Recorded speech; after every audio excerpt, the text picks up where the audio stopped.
telling stories that move us.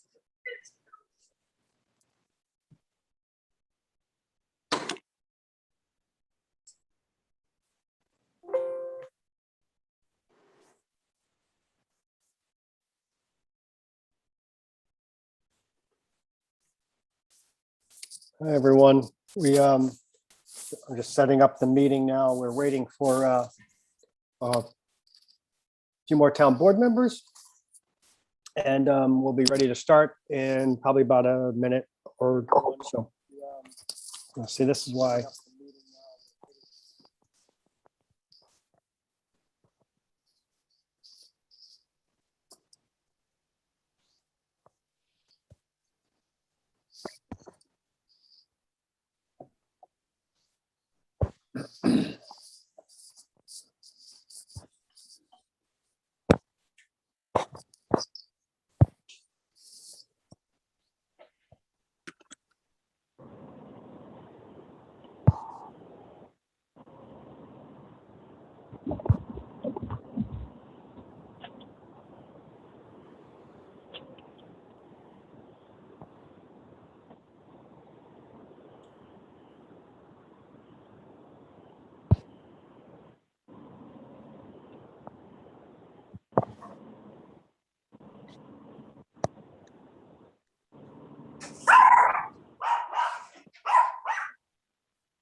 Hey, it's 6:30 and we have a quorum here.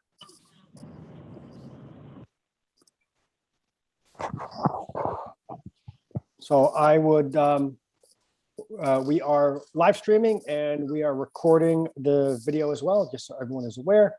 And I would like to make a motion to open the October 26th special town board meeting / workshop.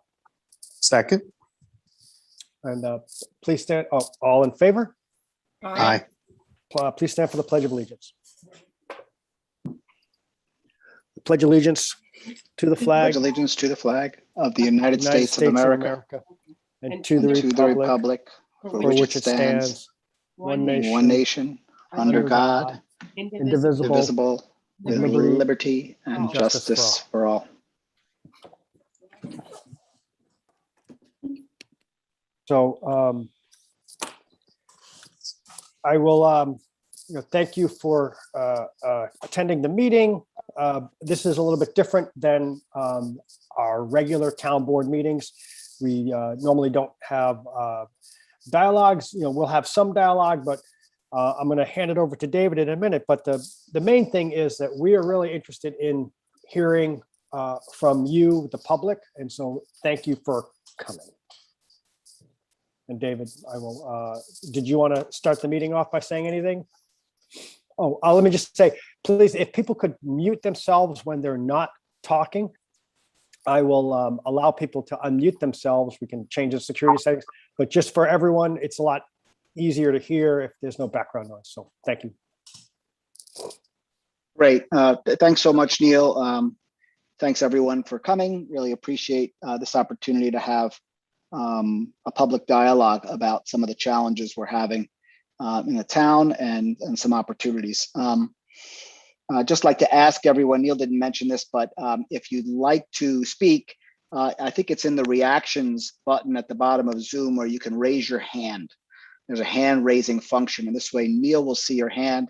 Neil doubles as our town supervisor and technology expert, and he'll be running this meeting as in that way. Thank you so much, Neil, as always, for that. Couple things just to mention. Also want to welcome Stacy Delareed to the meeting. Stacy's our code enforcement officer, building inspector, and is the resident expert on the town code for sure, and will be able to clarify some things that the rest of us only know in a cursory way, at least speaking from my own personal experience. The first thing to say, for those who are not aware of it and are not keeping up with the town board meetings on a regular basis, is at the last town board meeting last Thursday, we proposed a new chapter to our code. It's chapter 110 on rental and vacant property registration. Just want to summarize the purpose of that law really quickly, because that will have a public hearing on November 4th, Thursday, November 4th, and a chance for the public to weigh in on that law. So just to summarize that simply, because this is also a place to bring some questions about that. But this proposed new law is titled Rental and Vacant Residential Properties, and it accomplishes the following. It requires that all rental and vacant properties in the town submit a registration statement with the building department and obtain an annual registration permit to operate. That permit will require a statement that each owner will make that is in compliance with local zoning, state, national fire, health, and safety regulations. And our code enforcement officer, building inspector, will deem safe and in good maintenance for the protection and benefit of renters, neighbors, and owners. With this new chapter, we expect to prevent unauthorized rental units that create health and safety violations. We ensure that vacant properties are maintained in good condition and meet safety codes, fire, health and safety codes, that we will be informed and updated with contact information of the owner. And if the owner does not live and maintain a residence within 15 miles, I think it's 15 miles, that a local property manager will be named and contact information will be provided, so we can easily contact owners and property managers with questions and concerns, and we can remedy problems. It will also potentially help maintain housing affordability by requiring adherence to local zoning, safety, and maintenance requirements for non-owner occupied long and short-term rentals. It will establish fees for annual registration, which hopefully you will all find fair, and inspection and penalties for violations. It also will make possible to keep track of the inventory of all rental properties and share with members who are seeking residence or rental residence in our community. The chapter specifically excludes registrations of properties used for agricultural purposes, as well as owner-occupied dwellings, multiple dwellings, accessory dwellings, or bed and breakfast establishments, because they are already regulated in other parts of the code. So we've chosen not to include some of the challenges of non-owner occupied short-term rentals in that law. That law is really just to register. All the folks who need to register will register, and we will permit and inspect rental properties. Is that a good summary, Stacy, from your standpoint? Anything I'm missing that you want to add? Good? Great. So that's chapter 110. That's already proposed. We don't think there's a lot of problems with this law, and we don't think there's that the public will find anything in that law troublesome, but we don't know. So you can absolutely ask questions about that today or provide suggestions. But the real purpose of this meeting is to begin to address what we didn't address in that law, which is some of the challenges presented by short-term rentals, typically non-owner occupied short-term rentals. Is everyone with us and everyone okay with where we are right now? Okay, let me jump in then to some of the challenges with the short-term rentals, and I'll try to keep this as short as I can. Basically, in the town of New Paltz, our code currently regulates the following property and building uses in its zoning. Okay, multiple dwellings, which are 3 or more units in one building, are regulated and permitted in the B2 district and RV overlay district with planning board approval and full site plan. Bed and breakfasts, 3 to 5 guest rooms that are must be owner occupied and are permitted in any district in any single family dwelling with planning board approval. Accessory apartments in owner occupied dwellings are permitted everywhere with planning board approval. All overnight rental units and are all regulated under the zoning code and are subject to additional standards by the planning board. That's hotels, motels, and things like that. And single family dwellings can be rented to another party, one family in all zones. Now, the town recently proposed the new chapter 110, and that will give us a really good idea of an inventory of all the rental properties. That was the law I just talked about, chapter 110. Again, exempt from that are owner occupied dwellings and agricultural users. So an owner, a property owner who is renting a room to a college student and lives there simultaneously, they're not going to be regulated under any of these laws as we now see it. The use that is not covered by any law in the town of New Paltz, and many of us on the board, if not all of us on the board, feel may need to be, is non-owner occupied short-term rentals. It's a relatively newer class of use that was not has not been covered or reviewed, and you all know many towns are looking at this. Neil's done some research on that. He can share later. And the reason why we feel like we need to look at this, at least from my standpoint, is one, the health and safety concerns of renters, the health, safety, and welfare of the community at large, including making sure there's enough parking, making sure renters are notified about fire and other issues and egress, to ensure the quality of our community, so that folks who think they're living in a residential zone don't all of a sudden find themselves living in a business zone. And that's really obeying our zoning that prevent or specifically permit non-owner occupied short-term rentals in residential areas, while all other like uses are regulated and subject to the planning board. Possibilities, you're seeing in other towns permitting by special use permits by planning boards. You're seeing some towns limiting the number of non-owner occupied short-term rentals in the community and giving licenses out or permits out, or potentially prohibiting them completely in non-business zones. So we are also really interested in knowing other possibilities and other creative solutions that some of you may have around how we work with non-owner occupied short-term rentals specifically. So I'll stop my comments there. Ask first if there's any other members of the town board or Stacy who want to make further comments before we take questions and comments from the public. Super clear, David. I'll just jump in real quick. So, David mentioned that I would say this, and so, we're not the first town to really address this. This is happening, in, I think, nationwide, but in particular in the Hudson Valley. And so, the county has started keeping track of the short-term rentals. I'm sure some of you are paying taxes now, but, there are 200 short-term rentals in the town of New Paltz, right? Which is a significant number. And then, like I said, we're not the only town to do this. The town of Hurley, the village of New Paltz, the town of Woodstock, the town of Marbletown, as well as the town of Gardner has now proposed legislation. So just to kind of give you some background for what different towns are, how they're regulating it. Hurley allows owner-occupied short-term rentals, but bans non-owner occupied short-term rentals in all districts. That's probably the most restrictive.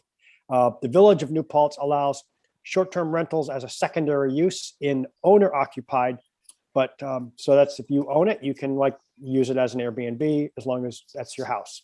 But it prohibits non-owner occupied short-term rentals in all residential districts. So they allow it in the business districts.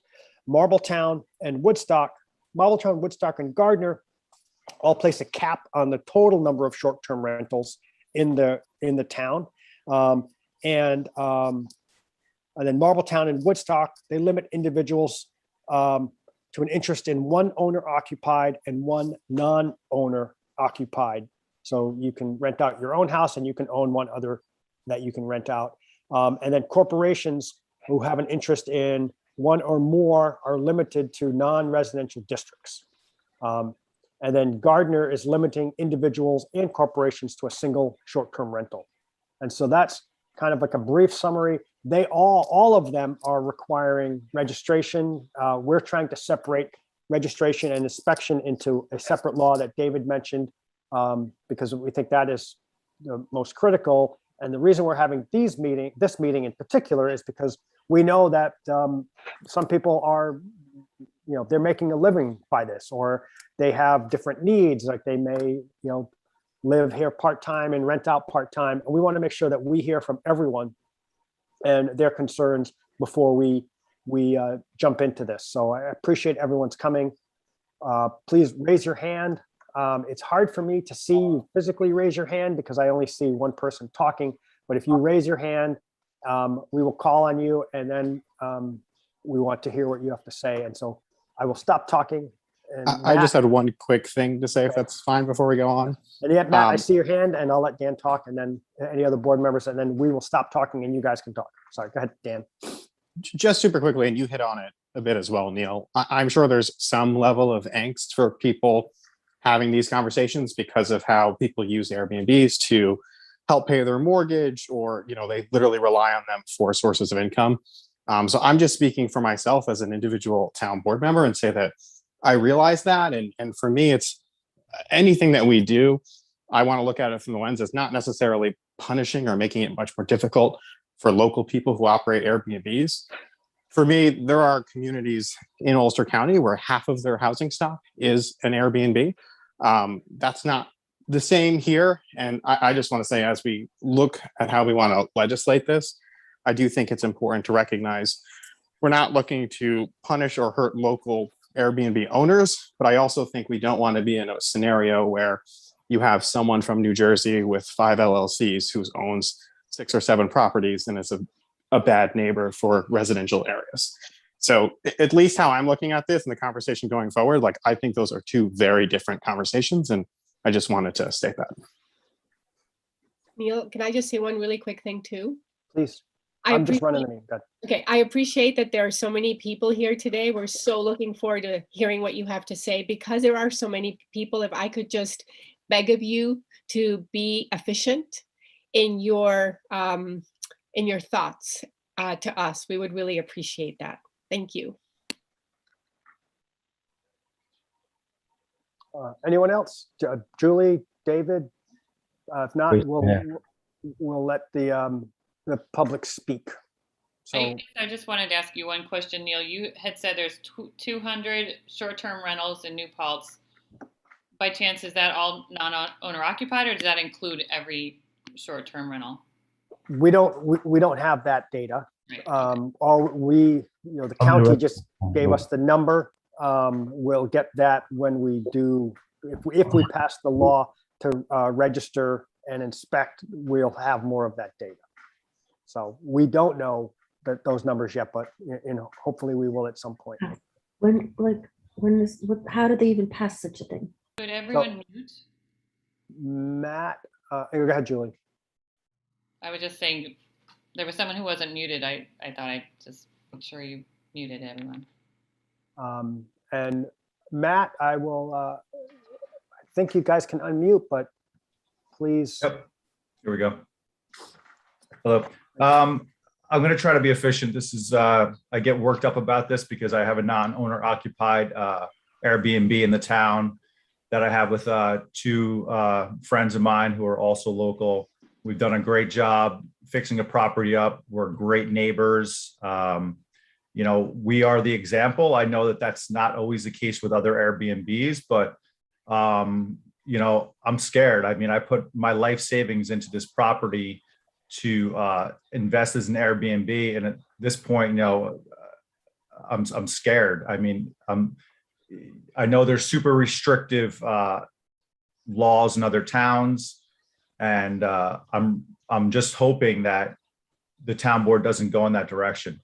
I can't get any data from anybody. I've met with a few of you. I've spoken with people in the county. I've spoken to this lady, Linda, who's in the finance department, who, is in charge of the county law. They don't even know how many people are registered, So I think the direction the town board's taking right now with the rental registration law is a good start, and I don't think we need to rush into this. I think once you pass the rental registration law, you'll have an idea of how many Airbnbs there are. If there's a problem, I mean, this talking point that corporations are going in and buying up, properties everywhere is an issue, but I just can't get data on that either. I don't think any local towns on it. I think people are just afraid of it, so they're passing these laws. But at the end of the day, if you pass, sorry, I thought Dad, can you see us? Michael and Mom. Can you see us?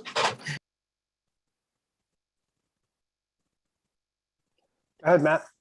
So anyways, I could go on and on about this, but basically, I'm also concerned. I don't want big corporations coming up, buying all the property and turning them all into Airbnbs. I mean, that's not what I'm advocating for. I just want you to take into consideration, this is my livelihood. And if you outlaw non-owner occupied Airbnbs in residential zones, I'm done. There's been some talk about special use permits. Anything that's fair, I'm obviously open to, and I'm willing to contribute to this in any way possible. I've been doing a lot of work and organizing myself. And I just think that some regulation may be helpful, but that's also another question I have. I know that there's a draft of legislation, so it's kind of hard to come into this workshop knowing that it's, exists, but not knowing really what it is. You guys, I think, have a draft. Is that something that could be shared during this workshop, or do you want to see what? There's no draft, Matt. There's no draft. No draft. Okay. No, All right, we're just looking at other people's laws. We're seeing what other people are doing. There is no draft of this. We kind of walked away from that in favor of this process. Okay, that makes me feel a little better. I mean, I like this process better. I'm not really. It's just one of those things. We have so many laws in place already to control nuisance properties, to control these Airbnbs, and I think that's the direction we should go. And but I just feel like the non-owner occupied is associated with big corporations, and I don't want to be lumped into that big corporate category.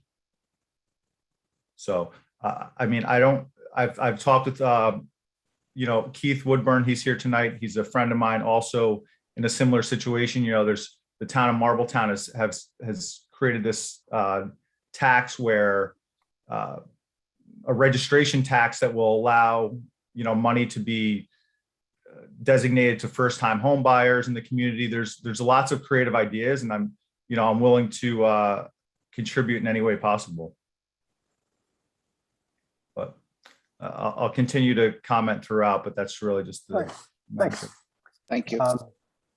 Ahmed, I apologize if I'm pronouncing it wrong. Hi, can you hear me? Yes. Hi, good evening. I'm glad I caught the email that shared that this is happening, and I'm quite shocked and taken back by the fact that town of New Paltz is having these discussions and looking to punish basically people like me and many people I know. I work in New York City. I love New Paltz. I've been coming to New Paltz for 11 years, and the only way I could do it is to sit in a tent. Then when I got a little bit of income to buy a house, I bought a house and fixed it up. And I go there every week, Tuesday, Wednesday, Thursday, Friday. Now, if I want to rent it a day or two, you want to punish me. So, and my understanding is this. Why, first of all, chapter 110, I caught the beginning of the discussion. Thank you very much for explaining that. Why do I have to register? Is that going to be applied to everyone, even people that just own their house? Because I have a fire protection insurance. I have homeowners insurance. I don't have any complaints from neighbors. So basically, why would I be distinguished and start to fill out paperwork and become a statistic and a piece of data? Because what's the reason? So that's my first question for just chapter 110. Why isn't it not everyone? Second, there's 200 short-term rentals. How many houses are in New Paltz? I would like to know. Like there's 200 properties that are short-term rental. How many in the town of New Paltz? Does anybody know that number, please? And what does it mean that there is 200? What if there was 50? What if there was 600 in a town of 200,000? What is the metric being used? That's my second question. Third, is this just a discussion and there are no legislative drafts put together? Because if there are, I certainly would love to see them. And I am going to share with you guys that If you're targeting properties that are owned by a single entity, owning more than 1 or 2 properties in New Paltz, by all means, have a law to regulate that. But a single guy, a single family, a person owning a house and he rents it on the weekend, that's going to be lumped in with the law that's being fought already. And the hotel lobby is one in New York City, right? So is this where we're headed? We want a piece of the pie. So how do we get a piece of the pie? We either punish them all or we register them all and then make a registration fee and a permit every year. I'm already paying the Ulster County tax for 2 years, and it wasn't even a law in New Paltz or anybody talked about it. And a lot of house owners resented it. And I understand why, because quite frankly, why should I? Why am I taking care of my property and living in it? And on a weekend, I rent it to somebody, and then somebody wants to tell me, no, I can't do that. So I can't do that in my house. I can't do that in my apartment. I can't do that anywhere. I cannot leverage my own assets that I've worked hard to maintain. Why? Why is the law even being discussed is my basic question. Is it because everybody else around us is doing it, so let's do it too? Or is it because there's 200 properties that are making money, how do we get money out of it? Or is it really a health and safety? Because somebody said egress and health, and Mr. Brownstein mentioned egress and health and safety and fire protection. Yeah, that's why I have insurance for it. And that's why every property is insured. You know how many houses I passed around in my entire life that are neglected by their own homeowners? Can anybody go tell them you're neglecting your house, pay a fine? No. You know how many roofs I've seen with a tarp in New Paltz? Can I go tell him pay a fine? No. So why is it now being employed while the third party, who is the platform Airbnb, has an insurance policy that protects both renter, rentee, and the property? And I have homeowners insurance on top of that. So where is the cloud of worry and angst that we have a problem and we need to deal with it? I would like to understand that, because I feel like we're diving into the weeds of discussion of law. But my question is why? 200 properties, how many houses in New Paltz? Why are we doing that? What impact did this bring economically to the area in the past 3 to 5 years? Can anybody have statistics on that? Because I guarantee it, that Ahmed living in his house in New Paltz on Saturday is spending 10% of what his 5 guests spend staying in New Paltz on Saturday. Can we talk about the good side? About promoting business and short-term travel from the city? And people that come to visit New York from outside the country would now be also incorporating not just the city in their visit and paying the big fees to a little box hotel room, but to explore the gunks and Adirondacks and pay the fees. And then I pay the tax to Ulster County and New Paltz, and everybody's happy. Why do I feel like, quite honestly, my last comment before I conclude, because this is very important to me, because I've worked hard to make this a success, and I am a single guy. I'm doing my own thing. I'm trying to enjoy life. I would immediately sell my house, and I guarantee there's going to be at least a handful of those properties that will sell. What will that do to property values? If all of a sudden 20% of those houses, 30% of those houses are on the market, sure, they're going to get scooped up by someone else that wants to either rent it. Now they run into a law, you can't rent. Let's see what that does then to the market of real estate in New Paltz. And why would we do that? So if I'm going to mute now, and if somebody can please address my 2 top questions. Why are we discussing this? And 2, why is Chapter 110 only imposed on people that are renting? Why is it not every house everywhere? And let's get data on everyone. So I can address the 110. It's different, right? So 110 is if you're living in your house, you have every right to not have it inspected. That's your choice. You're living there. If you're renting it out, however, and the reason you're paying taxes is because the hotels and the Airbnbs are paying taxes. So if you're renting it out as a short-term rental, you're no different than a hotel or a bed and breakfast. So you're subject to the same taxes that they're subject to. That's fair. And the people who decide to rent that, short-term rental or a long-term rental, or go to the bed and breakfast or go to the hotel, they have a certain expectation that it's been inspected and it's safe. That's why. May I Hey, please? one other thing. I'm not the same as a hotel. I am a single home One No, second, hold hold on. It's if Ahmed, you're, Ahmed, if one you're second. renting it out, Ahmed. Yes, if I'm renting out, it's just my home. There is no other 50 No, other. if you're renting it to Other other, room. if you're renting it to other people, I'm they- not understanding. It's a house. If I rent it out, yes, I rent it to a people. Yes, Yes, it's one, and- one group. and Yes, you're renting it just like a hotel is renting and a bed and breakfast is renting. You're renting out a room in your house. That needs to be inspected to make sure it's safe. There was recently a fire here in the nearby town. Someone came up from New York City, checked into the Airbnb. The place caught on fire. There was not good egress. They died. okay. So So every house in New Paltz that's being rented for a family for a monthly rental has an inspection happening on it. If I wanted to rent a room today in New Paltz in the from town, somebody listed on Craigslist, I will in get the- an inspection. in the town, no. In the village, yes. That's the idea of 110. So law 110 is to make sure that rentals are inspected and they meet certain safety standards and they follow the codes. So that So should that- be everywhere, right? I mean, we should follow the code and safety standards everywhere, whether in town or village, every house, everywhere, anybody wants to for rent. for would rentals, that. but we're not going to go into every single homeowner's house. If you own your house and you live there, that's kind of your decision, right? We're not going to impose that on you. We're not going to go that far. But if someone is renting from you, I think they have a certain expectation that the place has been inspected and is safe. Okay, so Airbnb does Just that. hold right? on.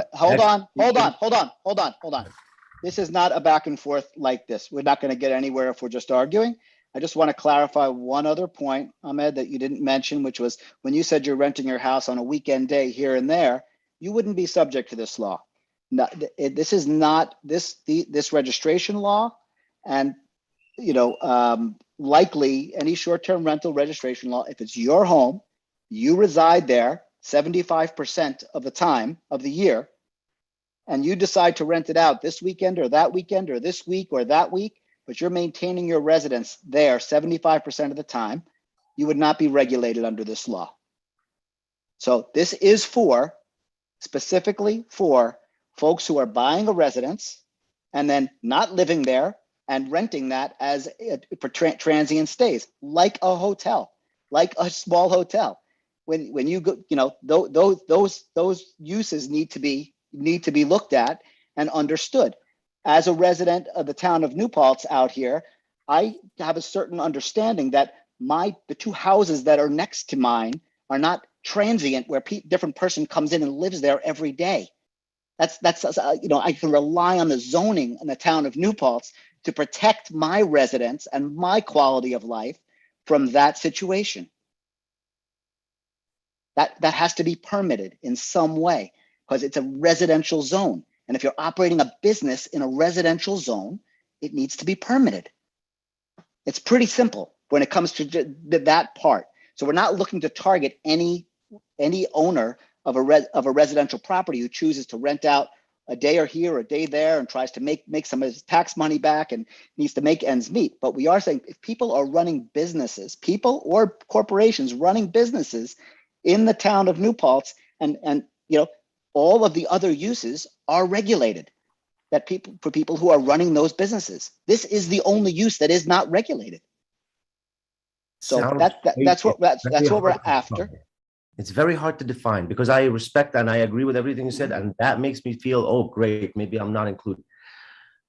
But I still don't get it. Are we targeting properties that are owned along with 3 other properties in the town of New Paltz owned by Jimmy Smalls LLC and renting them? I agree. Ahmed or Jim or Paul has a property, his home. He lives here sometimes. He's sometimes in the city. He's sometimes hiking. 2 weekends he's gone. A month he's here. 2 weeks he's there. And he rents it. And this is his primary residence registered in the state of New York. But when he rents it, he is not at the house. That's a problem. No, it's not. It's not No, the intention. that's not it. It's not the intention of, I think, the town board members to stop you from deciding I'm going away to Greece for a week and I'm going to rent my property here at home for a week. Because that's what I understood from the earlier discussion. Okay, so read the law, intent. read the laws, Take a Where look are at the they? I laws. asked for a draft. They're on the town board website. So take a I will look. go there. and- Thank you very much. But our intention is not to regulate individuals from doing that on a here and there basis, at least at this point. I have friends, they do this, they go away for the week and that's how they pay for the vacation. Or I have other friends that they every single weekend in the summer, they rent out their place for an Airbnb and they go camping and that's how they pay for their house. And our intent is not to regulate that at all. If you own that house and you live there, even I know other towns have allowed this, if you're a long-term renter and you have permission from your landlord to do the same thing, that it's like, hey, I rent this place year round and I want to go away for the weekend and do an Airbnb. I don't even think we're talking about that. Like if you're like a long-term resident and you want to like go away for the weekend and make some money, that's great. We're not talking about that at all. I don't think a single town board member is talking about that. That's not the intent. Glad we clarified that. Let's go on to other folks so we can hear more comment. Anna Lee. Yes, hello, hi, I'm Anna Lee. I am a head of research and market analysis for a development firm in New York City. I am a Hudson Valley resident. I am a SUNY New Paltz Business School graduate. My parents met in New Paltz. My grandparents owned the liquor store on Main Street in the 1960s. New Paltz is a very, very important place to me, and this conversation is very scary to me. Being from the Hudson Valley in general, I think there's less government up here, especially, working in New York City in real estate. I have seen firsthand what laws and regulations do and affect and how they affect the market. And so, I can tell you directly, I am in market analysis. And if you put laws into effect that put off people from purchasing homes in New Paltz, the housing market will go down. All of the retirees who want to sell their house for $300,000-$400,000 more than what they purchased it for back 50 years ago and retire are not going to be able to do that. The tourism, the businesses that were able to hold on during COVID and are prospering now from the tourism that comes in, along with people that come to visit, is going to disappear. They're not going to want to stay in hotels. I have friends that graduated, even their parents that graduated from New Paltz 30, 40 years ago, and they come up for the weekend. And I actually purchased a home during COVID this last winter because I was forced to work remote. So I came home to my parents' house, unfortunately at 30 years old, for 8 months, and I decided I wanted to buy a house up here. And the only way I was able to do that, my long-term goal is to live up here full time. However, the only way I'm able to do that now is to currently run my home as an Airbnb, and it is non-occupied, as in I am not the owner. However, I just paid $7,000 in school taxes to New Paltz. I am a person who works incredibly hard, who purchased their first home in New Paltz, who chose to do it because it's such an important place. And these conversations are very scary to me. I understand, David, like you said, it's your right to make sure that the people to the left and the right of you, there aren't new people there every day. But to be honest with you, I don't quite see it that way. As long as you and your home aren't being affected and your way of life isn't being affected, I don't think if you are a good owner and you're having good neighbors, obviously if there's an issue with the people that are renting, like for instance, you don't want, 10 college kids for the weekend coming and screaming and slamming doors and 50 cars parked outside. I completely understand that. And I understand not wanting to have people who have multiple dwellings, you don't want a bunch of LLCs owning 3 or 4 houses. But when you turn these laws into non-occupied people who live there, you're taking away like my dream to be able to live in New Paltz one day full time. And the only way I'm able to do that is to work a full-time job as well as work my ass off to manage this Airbnb that I chose to invest in New Paltz for this reason. So these conversations are very scary to me. I appreciate that Dan, came into this and is coming into this with his eyes open and saying, listen, we don't want to, affect people who rely on this, because I do. It's not just I'm there for the week and then go away from the weekend, because to be honest with me, that wouldn't be worth it. If these laws do go into place, I will sell my house immediately, because I can't, withstand this. And the other thing is I understand registration, I understand safety, my understanding all of that. And if that's truly why you're doing this, then that's fine. However, two things. One, when you consider putting a number, let's say, for example, Woodstock, they only give out 50 permits per year, right? Let's say you're going to now increase the pricing of all of those rentals exponentially, because only those 50 people are able to rent. So that is a significant factor that you have to consider and understand. It will have negative effects on the economy, specifically in New Paltz. And number two, you also have to weigh in if you're going to be charging people fees on top of the taxes that they already pay, not only occupancy taxes for rental, but also their school taxes and their town taxes, which also are incredibly high in New Paltz. You're going to force people out of the town, people who are bringing financial stability. And the reason why New Paltz has grown is going to leave. And again, I say this as a person who is a head of research for residential markets. This is going to have a significant effect on New Paltz if you're going the way you're going. And I really hope that everyone does take into consideration all of these aspects. And just one final question, and then I'm happy to take comments, or I'm happy to help with research if anybody would like me to, weigh in on this. But I do have one specific question. The meeting on November 4th, one, can we appear in person and to present our thoughts? And two, is this a voting meeting or is this a discussion meeting on November 4th? November 4th is a public hearing on Chapter 110 specifically. So it's on that rental registration, not on the short-term rental thing we're discussing now, Annalee. So it's just a public hearing. You can, I believe we're going to be, I don't think we're going to be in person at that meeting yet, but you can appear on Zoom and make a 3-minute public comment or comment during that public hearing on your concerns or suggestions around that Chapter 110 proposed law. Understand. Annalee, can I ask you a quick follow-up question? Sure. I just want to make sure that I understood your scenario. So you purchased a home in New Paltz, and so do you now operate it exclusively as an Airbnb, or do you have like a split schedule? You had talked about wanting to make that a permanent residency. I'm just trying to understand your current scenario with the house, if you don't mind sharing. So I originally planned to live there full time, and then things changed. I'm back and forth within my office, so I do spend some time there, but I'm not a 75% resident.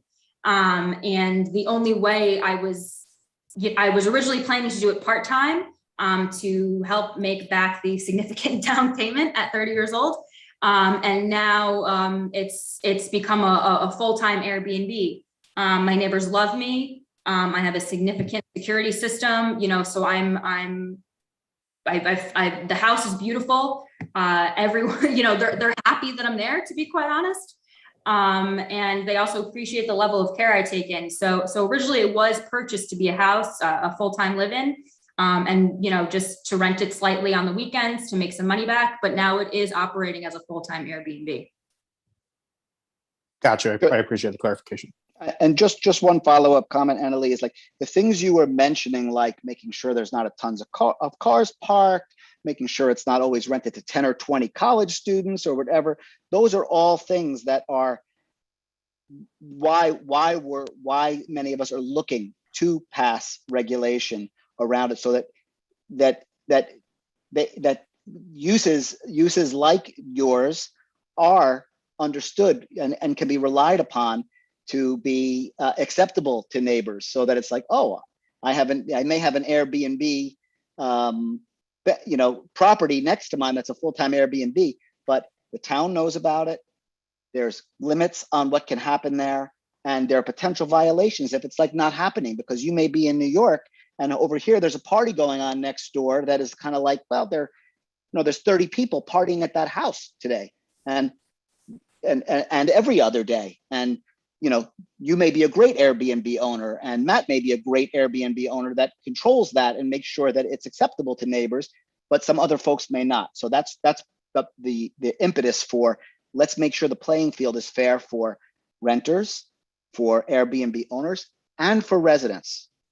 Completely agree, and I understand, but it's when you start saying things like, Hurley completely outlaws non-occupied, non-owner occupied. When you bring those factors in, when you mention limiting the number of Airbnbs, when you start to bring those in, those notions are what make people like me, who, like I said, Hudson Valley native, SUNY New Paltz graduate, parents met there, grandparents. When you start to bring in these other factors, that's when things get scary for people like me. I have no problem registering. I have no problem, having a permit. I pay all my taxes. I have no problem making sure we follow the laws. But when you bring in those other factors, people are going to leave. They're going to sell the house and they're going to say, this is not for me. And they're going to put money elsewhere. I only brought those up to put them out there for discussions, not to 100%. And that's why I'm responding, because this is the discussion. I'm just letting you guys know from someone in my perspective, this is how they're going to react. Yeah, we're not proposing, that's not, we don't have legislation. We're not copying anything. That's not my intent. So, Adele. Very glad to hear. Thank you. Hi, everyone. I've been taking notes, so my comments might be a little bit disjointed from one to the next. From what I can see, and I'm very happy, by the way, for this new registration law, and I'm hoping that they include Airbnbs, Airbnbs go into the same registration and inspection law as the other properties. And that'll take care of safety, and those properties will be monitored the same way as other rentals for noise and safety and traffic and all of these things. So I like that. Airbnb in general has taken on a new face in the last few years. I mean, it used to be a bunch of college kids going away for the weekend, but now, today, it's a way for families to get away affordably. I know that before COVID, I would go with my family. I have 4 kids and they have families, and go away and rent a place and be together at least once a year. And it was wonderful, and we take care of everything. In New Paltz in the Hudson Valley, the people who come for Airbnbs, they not only support all of the regular businesses in town, but they support our farms, our farmers. Without tourists, our farmers are in big trouble. That's what they depend on. So people come for the weekend. I don't own an Airbnb, but I host one for a family member who has the same plan as Anna Lee, who plans to move into this as soon as they can afford to do that. So I know a little bit, about how this works. And there are rules about parties, but also there are, little brochures to go to support the apple farms or whatever is, seasonal and like that. I can't imagine how you would regulate even an owner occupied. I just can't imagine it. What do you do with people that live here 6 months of the year and go to Florida for 6 months of the year? Is that owner occupied? What if Florida is their main place? New Paltz is not. I mean, that's probably half of it. So I think that, I don't know how you would regulate that in any way. I can't imagine the burden on the building department to have to manage this. It would have to expand a lot, even just by this rental law. So I would be concerned about that. And since COVID, there are a lot of people running businesses out of their homes, even if they're tenants. I mean, I had a tenant who's a plumber who's running a whole HVAC system. It's not New Paltz, it's in Highland, running a whole HVAC system out of his apartment. Why? Because he lost a lot of money and he has to do it that way. So many people are working out of their homes. Not everybody has that skill level to do that. So they say, I'll go to a cheaper place, I'll rent this house, I'll be able to keep it, and that's how I'll earn a living. I just don't see how you're going to be able to monitor it. I think it will be so burdensome on the town and people that depend on this to earn a living. So, you know, I'm all for all the rental registration and all of those things and the taxes, and it's also bringing taxes into the county. I'm all for all of that. But anything more than that, I think is overkill. Thanks. Adele. Matt, you wanted to speak again? You know, Neil, Paul Knauf has his hand up too, and he hasn't spoken yet. Maybe you want to give him a chance before Matt. Okay. Matt, Yeah, jumps. Matt, I'm going to have give Paul a chance to talk first. Sorry. Thanks, David. Thank you. So hi, I'm Paul. I grew up in New Paltz, moved upstate to Albany about 3 years ago for work. All the while, I still frequently visit friends and family down here. Since the pandemic, of course, this has posed some unique challenges with accommodations. I often find myself using these types of short-term rentals because I don't want to stay in a high-density hotel, motel kind of a situation, especially now. So I feel like lodging options like these short-term rentals not only work to inject New Paltz with, of course, much needed revenue, but they also speak to the character of our community. Because when I think of New Paltz, I think of staying in someone's home, and I think of having all those nice touches. I think of, you know, fresh folded towels and, you know, nice laundry smells, you know. So when I come down here, you know, please don't make me stay at the Econo Lodge. Please don't make me stay at a Hampton, you know. I think these types of homes are great for our community, and I would hate to see them go away. Thank you. Matt, please. Neil, where did you get the 200 short-term rental number from? From the county has maybe two or 3 years ago, probably 2 years ago, the county started paying a firm to do, you know, web searches, or I don't know what exactly they did, but they're finding all of the Airbnbs in all of the different towns in Ulster County, and they're keeping lists of them. And I think it's because the county is interested in kind of leveling the playing field with, you know, hotels, and they want to collect the tax, which is fine, right? And so we can get the number of them. We don't get much more than that, but they told us that, you know, there's 200, and that's where we got the number from the county, who is now the county is asking people to register and start paying taxes, and so. Right. 200 is probably, I don't know if that's the town and the village or just the town. They just said town of New Paltz. I'm assuming it's a mix of both, but you know, we don't have the granular data yet. We just sent over the official sharing agreement, and we haven't gotten the data back from the county yet. But. So it's a scraping tool, just so you know. So anytime someone lists on Airbnb websites, it essentially automatically categorizes them by zip code. And do they, I'm sure the answer is no, but do they provide stats versus owner versus non-owner occupied? No, none of that. Right. So that is one of the reasons that we're, you know, including the short-term rentals as part of the registration, so we can actually have that data.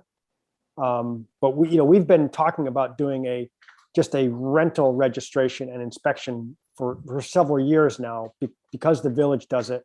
You know, and we know that there are problems.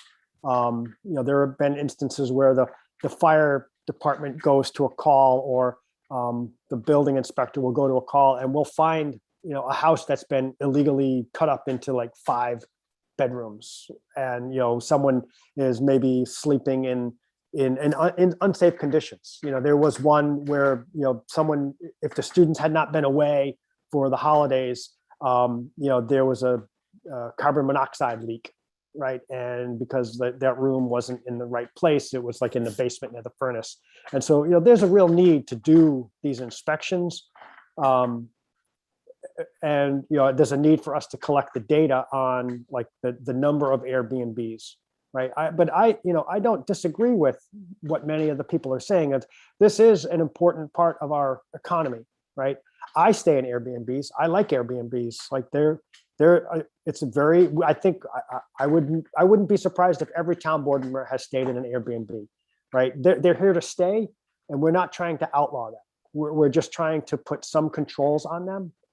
That's it. Yeah, I mean, I understand the registration law, and I mean, it's hard to argue against it. And I think it's the right way to start this conversation, to have data. I mean, in 6 months to a year, you should have solid data on how many short-term rental laws there are. But I feel like the consensus with the board, or just overall concern with Airbnb, is the non-owner occupied. It sounds like that's the target of everybody.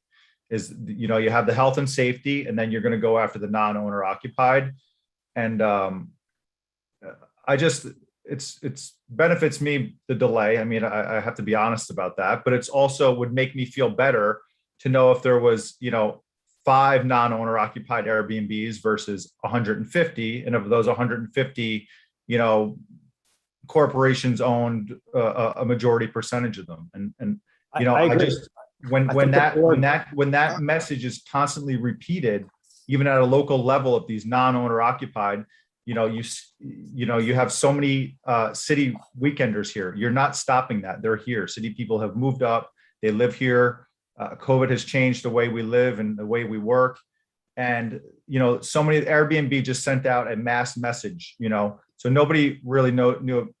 It's hard for people to be informed about, community stuff. People's lives are busy, and unless you're really community involved, it's hard to keep up with. The Airbnb sent out a message to all Airbnb guests that this meeting was happening tonight. So a lot more Airbnb hosts will be informed that the town is taking action now. They basically cite local news articles, and you'll probably get a lot more emails because they directed them to the town, which allows more, people affected by this to be involved in the conversation and know that this is going on. But I just, again, I just hope that we can just get real numbers before we take any action or need any laws. There's tools at the building inspectors in her toolbox to shut down nuisance properties. Between the police department, the building department, there's ways to address nuisance properties, whether it's Airbnb or just a rental with bad renters, or so there are remedies to certain situations in this case. Very few situations in a single family dwelling. Okay, so it's very difficult for the building department doesn't deal with noise. The police department does. Correct. Okay. By the time, I don't work weekends, so if you're renting out your Airbnb on the weekend and there are all kinds of issues, like our offices are closed. Come Monday morning, when the neighbors call and complain, the tenants are gone. Right, but if they're calling the police department, it's documented. Right, I mean, there could be documentation. And what do we do? And then what do I do? They're gone. Once they're gone, it's remedied. Once the situation is done, it's remedied. And you hold the owner responsible. That's part of the problem with that. Okay, is that once there's a violation, the violation stands until once the violation goes away, it goes away. It's gone. So there's nothing you can do about it. Right, but what's the difference between in that case a non-owner occupied versus owner occupied?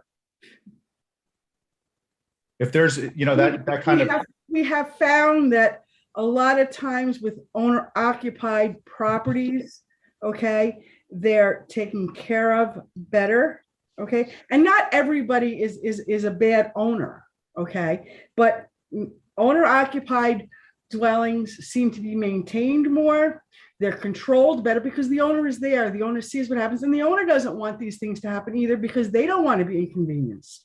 Okay, when it's not owner occupied and somebody owns a property and lives in Cornwall, okay, and just rents their property for the maximum dollars they can to the maximum people they can fit in the house, they don't really care. So, you know, it's. Well, I think that's an unfair assumption. A lot of people, these No, are. that's a fact. We actually sent someone to jail, but that's besides the point. But one example. But it's not just one example. And this is why we're looking at owner occupied versus non-owner occupied. But I mean, I'm not looking to go back and forth here, but I asked for data and no one really has data on Airbnb. So are you referring to? Well, this is why we're having a conversation. There is no legislation. We're just having the conversation. Right, but you're just jumping into the fact that someone from Cornwall doesn't care about their property, where I'm a non-owner occupied and I'm from New Paltz, whether I was from New Paltz or I lived in Cornwall, you know, I think that's an unfair assumption that non-owner occupieds don't take care of their property. I think that Stacy didn't say that, Matt. Stacy didn't say that. She gave you an example of one, just like you're giving us an example of you being a really responsible non-owner occupied. And so there's a spectrum, and it's all reasonable. You probably. What about non-occupied student rentals? Don't we have kind of a large data sample to look at with student rentals? How do we deal with them? So my intent, Stacy jumped in. It wasn't, I wasn't looking to be confrontational there. My point is that non-owner occupied owners, it's an investment. And I think it's an unfair assumption to say that they don't care about their properties or take less care of them. And there's also ways to hold them accountable. I mean, just because it's a non-owner occupied unit, I mean, even if it's a non-occupied, let's say it was a student rental, if the cops are getting called every single weekend because there's parties, the owner of the property is held accountable and responsible because they own the property. But understand that those people are still there. Short-term rentals are short-term. And that was the point that I was just driving home to Matt, is that, you know, in a long-term rental, yes, you have ways that you can remedy it. But with a short-term rental, once the violation ceases, it's done, it's gone. There's nothing legally I can do about it. So I think what Stacy's. And that's why we're looking at some form of regulation so that we can do something should the need arise. There Does isn't. that make sense? Right now, my understanding is, and Stacy can correct me, like say, I rent my house out for the weekend and there's a raging party here. The neighbors all complain. They call Stacy Monday morning, but the time Stacy comes to my house, the renters have gone back to wherever they came from. There's no one to give the violation to, right? And I'm not, as the owner, I can't be held liable for that under the current rules. I don't think I can, right? How can you not be held liable if you're the owner of the house? I'm just curious. I think there's from a legal standpoint, that doesn't quite make sense to me. So think that's not a really good example. Here's a better example. It's a short, you know, someone comes in, you know, Friday night, they leave Sunday morning, Friday night, Saturday, they've got 10 cars parked on the front lawn. That's a violation of our town code. Can we do something about that? Yes. But by the time I get the complaint, all the cars are gone because all the people are gone. Do you understand? Isn't the violation? I can't cite the violation once the violation has been remedied. So once the cars are removed, the violation is remedied. I don't have any standing in court for that. If you had a party at your house and 10 cars came on your lawn on Saturday, and you had a party for your baby shower or something, and 10 cars were on your lawn that day, and come Monday, I make a complaint, how am I going to give that violation? If I have a party for my, whatever it is, my niece is 16, and I have cars at my house, I mean, if we're talking about violation that affect other people's lives and block the road, service cars can't come. I understand that. Every time I drive down Main Street and I'm going past all the houses that are student occupied, please take a look. Please take a look. Look at the houses that have boarded signs. I mean, if we're talking about property rentals, guys, I'm a single guy working really hard to maintain that house. If I told you how much I maintain that house, if a nail falls, I have to fix it immediately because there are guests and there is a review process and there is a rating process. And if I skip a beat, I'm toast just by competitive landscape. So for the town, people like Ahmed and people like other people that generally speaking are invested in this and have a love for the area, come sometime, not sometime, this and that, their properties are tip top. They have to be. Owner occupied, people that are living in their houses don't necessarily have that pressure. So just from the idea, because I heard people earlier saying that they don't maintain their house, it's almost impossible. You get one bad review, you're done. That's my only comment. Thank you. And as far as anything happening on the weekend, I am a renter. I have top security. I have rules. I have maximum occupation required. And it's not because Airbnb imposes it. My rules are so strict, you have no idea. Why? Because this is my home. I'm going to be there Monday, Tuesday, Wednesday, Thursday, maybe for the next 2 weeks. My parents are coming to visit and stay with me for 2 weeks. So I'm going to be in my house for a month. This is my house. So if we're talking about a single person over the life of Airbnb that in New Paltz happened to go to jail for I don't know what, let's please take that into account. You're talking to a bunch of very sophisticated, educated, invested people. And I hope that whatever we conclude out of this discussion is only to the better of the community at large, where I have been coming to New Paltz since 2001. And I used to stay in a tent every weekend. And I see how New Paltz has grown, how businesses have opened, farmers markets, all the tours of people coming apple picking. I can't tell you how many thank you messages I have had in my guest book about the memories people made with their kids, their families, their weddings, the apple picking, the pumpkin picking, the kayaking, using the sauna, going hiking. This is millions of dollars being spent in our community positively, organically, by people living in the city of New York. 9 million. 1% wants to go out every weekend and enjoy nature. They come to New Paltz. They don't go to Woodstock. They don't go to Saratoga. They don't go many other places. And it's growing. I hope we focus on the picture at large. And if there are rules that you want to impose for properties that are being owned by somebody coming in with $5 million, buying up 7 properties, tip-topping them all and cash cowing them, absolutely, I agree. And I think most people here agree. But single people, mom and pop, second property, I live here a weekend, I stay a week, I go and I come back. We're good people. Thank you very much. Stacy, can I ask you a quick question?